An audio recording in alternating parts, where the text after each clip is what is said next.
විදුවත් කුමාරයට මාලිගා කීයක් තිබුණා? 3යි.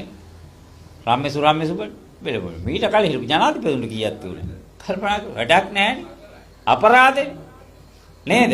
ඒ නිසා මේ මුදල් ඉතිරි කරලා තියෙයි. අල්ලිගහ මන්දිරෙත් එහෙමයිනේ. අගමැති පාවිච්චි කරන්නේ. අපේ අගමැතිනිට නෑ ඒවා. නේද? ඒව දැන් මොකද රජයේ කාර්යාලය වගේ කන හෝල් එකක් තියෙන ඕන. බදු දෙන ඕන. ඔයගොල්ලන්ට වෙඩින් එකක් එහෙම කරගන්න පුළුවන් අල්ලිගහ මන්දිර ටෙම්පල් ට්‍රීස් වල. වෙඩින් එකක් හෝම් කමින් එක සල්ලි ගෙවල පුළුවන්. මොන්ටිසෝරික ඕන උත්සවයක් වුණා කරගන්න පුළුවන්.